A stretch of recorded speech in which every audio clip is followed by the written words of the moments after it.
गाडी आहे इकडे आतमध्ये. या इकडे इकडे या. कुठलं गाव तुमचं? तर नमस्कार मित्रांनो, सध्या आपण आहोत करकंब या गावामध्ये. तर आपल्याला ह्या भाऊंनी माहिती दिली होती की ह्या परिसरामध्ये एक मनोरुग्ण फिरतोय आणि महिला दिसल्या की अश्लील चाळे करतोय. तर ज्यांनी आपल्याला फोन करून बोलून घेतलेलं त्यांच्या अगोदर संवाद साधू इकडे. तर नाव सांगा तुमचं? गणेश दत्तू गायकवाड. गणेश दत्तू गायकवाड. किती दिवस झालं माणूस हा येत आहे? 15 दिवस झाले. 15 दिवस. काय अडचण काय याची? तीच आहे परिस्थिती आहे अशी महिला बघून अश्लील चाळे करणार. तर मित्रांनो, नक्कीच आपलं काम आहे रोडवर जो कचऱ्यात बेवरचा सुद्धा आपलं आयुष्य जगतो त्याला आधार देणे. नक्कीच वेळ न घालवता यांना सुद्धा आधार द्यायचा प्रयत्न करू, कारण असे माणसं शांत आहेत तोपर्यंत शांत असतात. ॲग्रेसिव्ह झाले की कोणा बापाला ऐकत नाही. त्यामुळं ॲग्रेसिव्ह होण्यापूर्वी त्यांना गाडीत बसूया. आ जाओ बसा इकडे. हॉटेल में जाइए अभी काय सांगते. हाँ सर चलो आ जाओ गाड़ी में बैठो. हो दे. आप बैठे खाना खाने को. चलो आ जाओ बैठो गाड़ी में बैठो. हाँ खाना खाने को. गाड़ी में बैठो ना. आ जाओ चलो बैठो. खाना खाने को. बैठो बैठ जाओ.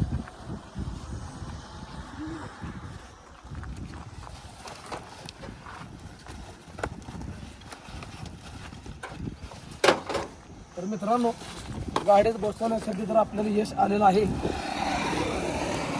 दोन्हीचे. तर नक्कीच मला वाटलेलं ॲग्रेसिव्ह होतील, ताप देतील, पण अजून तर त्या ॲग्रेसिव्ह पण अंगात नाही आहे. तुम्ही म्हणलेलं का होणार नाही, ऐकणार नाही. तर ही माणसं म्हणजे ऐकतात, पण जर नाही ऐकलं तर पुन्हा बापाला ऐकत नाही. तर अशातला प्रकार आहे. वेळ न घालवता डायरेक्ट आता आपलं किती किलोमीटर आहे पंढरपूर? 20 किलोमीटर. 20 किलोमीटर म्हणजे करकम गावाच्या तोंडालाच गावले आपल्या. करकममध्ये. करकममध्ये मित्रांनो हा व्यक्ती आपल्याला गावलेला आहे. बरोबर. नाम क्या है तुम्हारा? नाम क्या है? इंगुराज. गाव कौन सा है? कौन सा? फुलनगर. तर मित्रांनो, सध्या तरी इथे काय माहिती देणार नाही. थोडा विश्वास पटवू द्या, त्याच्यानंतर थोडं आपल्यात मिसळू द्या. नक्की त्यांच्या सुद्धा घरचा पत्ता लागेल, यांची सुद्धा काहीतरी हिस्ट्री असेल. थोडं कंटिन्यू वॉच करा. आता डायरेक्ट आपण निघतो आश्रमला. तर मित्रांनो, आता आपण चाललो आश्रमला. तो भाऊ लय ताप दिला असं मला वाटलेला, पण ताप काय त्या हिशोबात त्यांनी दिलं नाही आणि व्यवस्थित गाडीत बसला आहे. तर नक्कीच त्यांना त्यांचं भविष्य दिसलं असेल की आपलं काहीतरी या ठिकाणी गेल्यावरती चांगलं होणार आहे. त्यामुळे त्यांनी जास्त त्रास दिला नाही. जर त्रास दिला असता तर आपल्याला तो अजिबात ऐकला नसता, कारण खाता पित्या घरचं दम दाखडगडी दिसतोय. अरे एकदम तब्येत बिब्येत एकदम जोरात आहे. लय त्रास झाला असता आपल्याला, पण भाऊंनी जास्त त्रास दिला नाही. वेळ न घालवता आश्रमकडे जाऊया आणि आश्रमला गेल्यानंतर पुढचा व्हिडिओ तुम्हाला दाखवतो, कारण त्यांची हिस्ट्री जाणून घेणं आपल्यासाठी खूप महत्त्वाचं आहे. व्हिडिओ कंटिन्यू वाचा.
तर मित्रांनो, त्यांना आपण आश्रममध्ये तर घेऊन आलोय, कारण प्रवास होता 40 किलोमीटरचा येऊन जाऊन.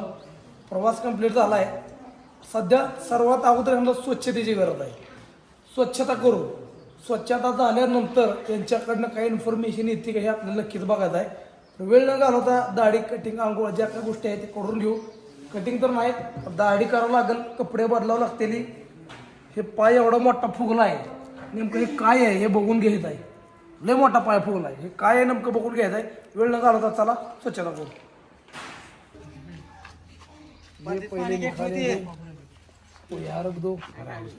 हाँ इसको भी यहाँ रख देंगे. आ जाओ इधर तुम.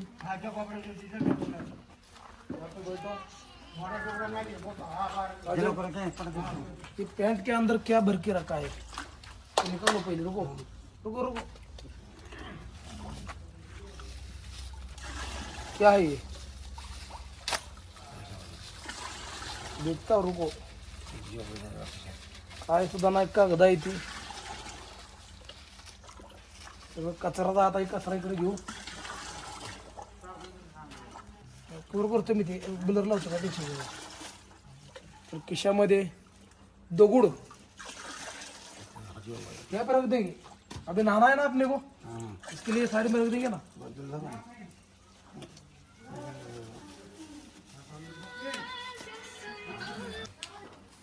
रख दो यार. काय खिशात काय कळ नाही. मित्र पाय असला मोठा फुगला आहे, काय पायात भरले काय माहिती. आप यहाँ पे बैठ जाओ, पैंट ऊपर खींचो. यहाँ पे बैठ जाओ, यहाँ पे बैठो. बैठो यहाँ पे. ये पैर में क्या है, ये पैर आगे करो.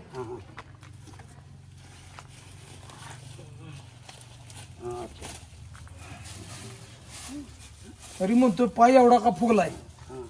इस साइड ऐसे बैठो, बैठो इस साइड घूमो, ऐसे घूमो.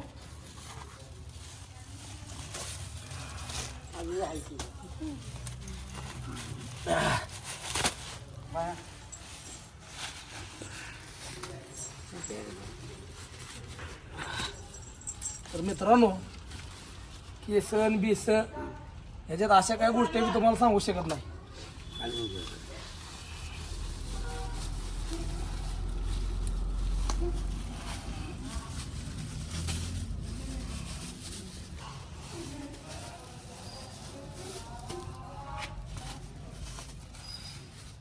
ऊपर आगे लो, ये पर लो आगे.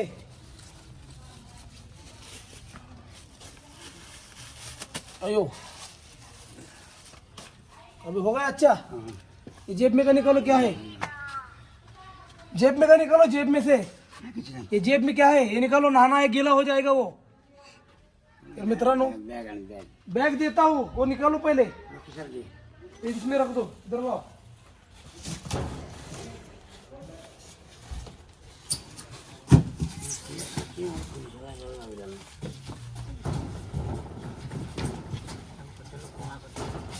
इसमें रखो, इसमें रख दो इसको.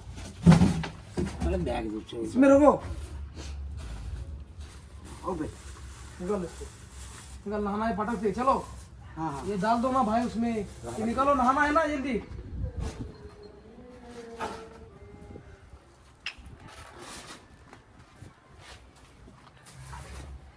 गाडी करायची नको. मित्रांनो जसं वाटलं होतं तसा विषय नाहीये. पूर्ण अंगाला सुद्धा कपडे बांधलेले आहेत. हा एवढं मी ब्लर करूनच तुम्हाला दाखवणार आहे, कारण अशा गोष्टी चालत नसत्यात दाखवलेल्या.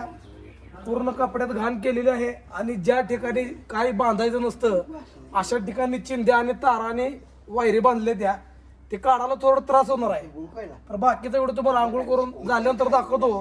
कारण का स्वतःच्या अवघड जागेला त्यांनी दोरी आणि तारा बांधले त्या, ते काढायला थोडं त्रासदायक जाणार आहे आम्हाला. त्यामुळे बाकीचा व्हिडिओ तुम्हाला नंतर दाखवतो. व्हिडिओ कंटिन्यू वॉच करा.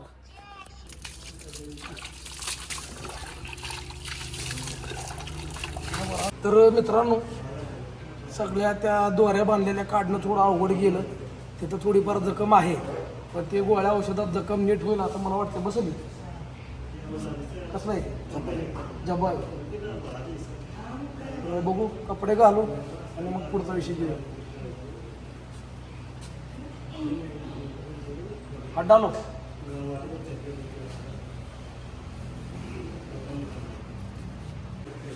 मित्रांनो कपडे वगैरे बदलून झाले, आंघोळ झालेली आहे. अशा काही गोष्टी व्हिडिओमध्ये दाखवणे शक्य नव्हत्या, कारण त्यांनी स्वतःच्याच अवघड जागेला अशा प्रकारे दोऱ्याने तारा बांधल्या त्या, की ते दाखवणं सुद्धा लाईव्हमध्ये व्हिडिओमध्ये शक्य नव्हतं. देवाचं दर्शन घेऊ आणि यांच्यासोबत पुढची चर्चा आपण नक्कीच करू. आज देतो आज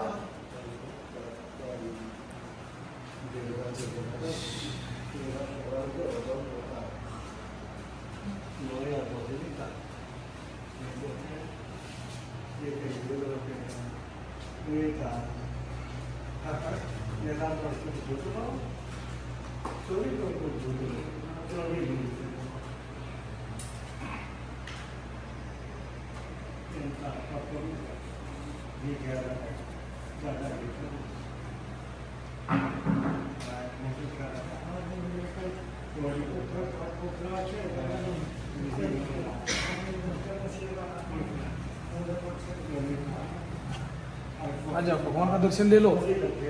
यहाँ पे आने का, यहाँ पे आ जाओ, यहाँ पे लेने का दर्शन ऐसे अच्छे से। कौन सा भगवान है? कौन सा भगवान आहे?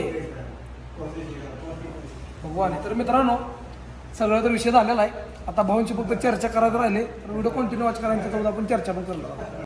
तर मित्रांनो करकंब या गावातनं रेस्क्यू करून घेणं असेल, रिक्षातनं आश्रमपर्यंत येणं असेल किंवा या ठिकाणी आल्यानंतर त्यांची आंघोळ असेल, कपडे बदलणं असेल, आणि सगळ्यात धक्कादायक विषय माझ्यासाठी हा होता की त्यांनी स्वतःच्या अवघड जागेला दुरी तारा बांधलेले, त्याच्यामुळं त्यांना त्या ठिकाणी थोड्या जखमा झालेल्या आहेत। त्या जखमाच्या गोळ्या देऊन त्यांच्यासाठी आपण ट्रीटमेंट नक्कीच करू, पण एवढं सांगणं आहे की रस्त्याच्या कडाला जो मनोरुग्ण राहतो त्याचा कोण वाली नसतो, तो स्वतःला त्रास करून घेतोय का, स्वतःला इजा पोचवून घेतोय का, ह्या गोष्टी कोणच लक्ष देत नसतं, कारण यांच्याशी कोणाला देणं घेणं नसतं। पण आपल्या समाजकार्याच्या माध्यमातून, तुमच्या मदतीच्या माध्यमातून हे जे समाजकार्य घडतंय किंवा आज जे आपण यांना आपल्या आश्रम परत घेऊन आलो, तर मित्रांनो या आश्रमचं मी एक कर्मचारी म्हणून काम करतोय। ह्या आश्रमला कोणीच मालक नाही, तर हे आश्रम जे चालतं हे जनतेच्या जीवावर चालतं, पब्लिकच्या जीवावर चालतं। जे लोक व्हिडिओ बघतात, व्हिडिओच्या माध्यमातून मदत करतात किंवा रोज रात्री 9 ते 11 आपलं लाईव्ह कार्यक्रम असतं, लाईव्हच्या माध्यमातून जी मदत करतात त्याच्यावर हे आश्रम चालतं। त्यामुळे इथं मालक म्हणून कोण आहे, सगळे कर्मचारी आहेत आणि सगळे सहकारी मित्र आहेत। तर मित्रांनो आज जो आपण रेस्क्यू केला आहे त्यांच्याबद्दल आपल्याला माहिती घ्यायची आहे, त्यांचं नाव काय, त्यांचं गाव काय, ते कुठून आले, कारण ह्या व्हिडिओच्या माध्यमातून जर त्यांचा घरचा शोध लागला तर खूप चांगली गोष्ट आहे। तर मित्रांनो सर्वप्रथम आपल्या आश्रमचा नियम, रस्त्यावरनं माणूस घेतल्यानंतर 1 महिना त्याचा घरचा शोध घेणे, 1 महिन्यात जर घरचा शोध लागला नाही तर पोलीस व्हेरिफिकेशन करून कायमस्वरूपीचा आधार आपल्या आश्रममध्ये देणं। वेळ न घालवता त्यांची माहिती घेऊया आणि माहितीच्या नुसार पुढची आपण प्रोसेस घेऊया। त्यांना पाणी पिऊ द्या। तर 100% मनोरुग्ण आहेत, त्यांचे हावभाव, त्यांची हालचाल आपल्याला कळत आहे। दादा हिंदी मराठी हाँ उड़िया उड़िया, ये उड़िया कौन है इधर? गांव कौन सा है तुम्हारा? लकड़ा हाँ फुलनगर, किधर आए ये जिला? तुम यहाँ पे कैसे आ गए? नाम क्या है तुम्हारा? रामू रामू रामू, सरनेम? लिंगराज, रामू लिंगराज असं नाव सांगत आहेत। आणि ओडिसा म्हणजे ओडिया हे गाव सांगत आहे। तर ओडिया आणि ओडिसा म्हणल्यावर विषय संपलेला आहे। तरी सुद्धा त्यांच्या नातेवाईकांनी मिसिंग दाखल केली असेल तर ह्याच्या मार्फत आपण पोलीस व्हेरिफिकेशनच्या टाइमला आपल्याला माहिती कळेल। माहिती किंवा मिसिंग दाखल केली नसेल, जाऊ दे म्हणून येडा म्हणून सोडून दिला असेल तर आयुष्यभर इथंच राहील। तर मित्रांनो खऱ्या आधाराची गरज कोणाला? जो रोडच्या कडेला कचऱ्यात बेवारसा औषध आपलं आयुष्य जगतो त्याला। तर आप काम क्या करते थे? हाँ सीबीआई, सीबीआई में क्या करते थे? Bank person. काम क्या करते थे आप भाई? क्या काम करते थे? अच्छा। तर मित्रांनो व्यवस्थित माहिती देत नाहीये। आश्रममध्ये रामपाल एक होता, दुसरा रामू आला, आता काय करायचं सांगा। तर अशा प्रकारे आश्रम चालवत असताना बऱ्याच अशा अनुभवाला सामोरं जावं लागतं। दुर्दैव वाटतं, कारण एवढा मोठा माणूस लहानाचा मोठा मनानं झालं नसेल। हे कोणाच्या तर घरातलं, कोणाच्या तर नातेवाईकाला, कोणाच्या कुटुंबातलं 100% आहे। पण जर घरातला माणूस वेडा आहे म्हणून रोडवर आणून सोडत असेल तर सर्वात मोठं दुर्दैव आहे। आता सगळ्यात मोठा आपल्याला चॅलेंजिंग विषय जो आहे, त्यांनी स्वतःच्या अवघड जागेला जो तारा आणि वायरी गुंडळून नुकसान पोहोचवलेलं आहे ते रिपेअर करणं किंवा डॉक्टरांना ते दाखवून ते नीट करून घेणं हे सध्या चॅलेंजिंग विषय आहे। व्हिडिओ पूर्ण बघितल्याबद्दल मनपूर्वक आभार व धन्यवाद। चॅनलला नवीन असेल तर चॅनलला सबस्क्राईब करून घ्या, कारण हे समाजकार्य जिवंत आहे, कारण तुमच्यामुळे आणि तुमच्यामुळे यूट्यूब चॅनलवर। तर मित्रांनो व्हिडिओ कसा वाटला, समाजकार्य कसा वाटला कमेंट करून नक्की सांगा। हा व्हिडिओ या ठिकाणी थांबवतोय। तोपर्यंत तुम्हा सर्वांना मानाचा रामकृष्ण हरी. भेटू पुढच्या व्हिडिओमध्ये. तोपर्यंत जय महाराष्ट्र.